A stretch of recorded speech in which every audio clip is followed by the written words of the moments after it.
Nos arrière-arrière-grand-mères n'avaient ni droit ni pouvoir. Elles choisissaient pas leur mari et devaient faire leur devoir.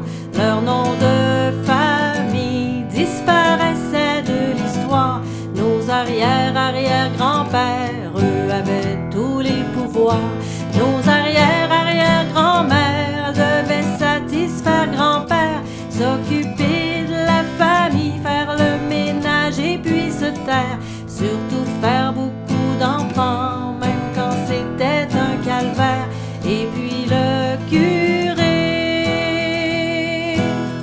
n'arrêtait pas de les surveiller. Nos arrière-arrière-grand-mères n'avaient pas le droit de voter. C'est dans les années 40 que nos grands-mères l'ont gagné. Elles pouvaient aussi enfin se présenter comme députées, mais pas les femmes autochtones, on les avait oubliées.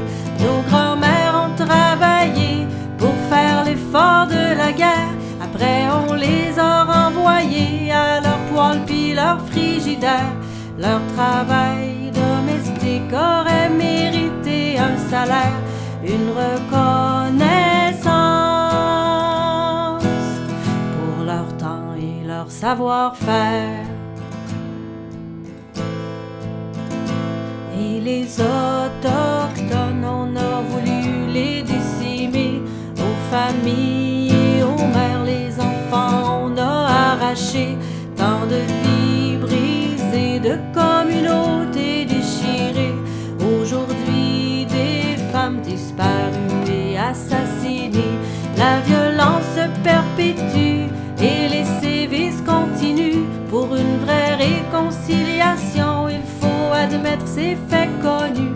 Avec nos sœurs, nous scandons non au racisme systémique. La guérison prendra le dessus lorsque justice sera rendue.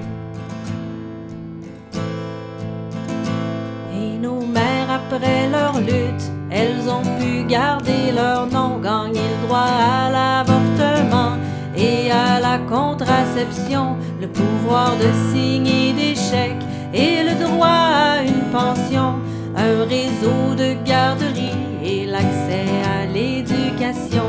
Et puis nous, aujourd'hui, on crée des associations. On a compris qu'en se rassemblant, on pouvait mettre plus de pression pour l'équité salariale et la fin des agressions, la sécurité et la fin de la domination. Et encore aujourd'hui, on vit de la discrimination. Au féminicide, pas une de plus, nous disons. À la violence conjugale, tout ensemble nous disons non. Oui au consentement, au respect sans compromission. On veut moins de charge mentale, l'égalité dans les maisons. Et encore nous nous battons et nous crions toujours non. Et pour toutes nos petits enfants, nous voulons changer le monde. Alors nous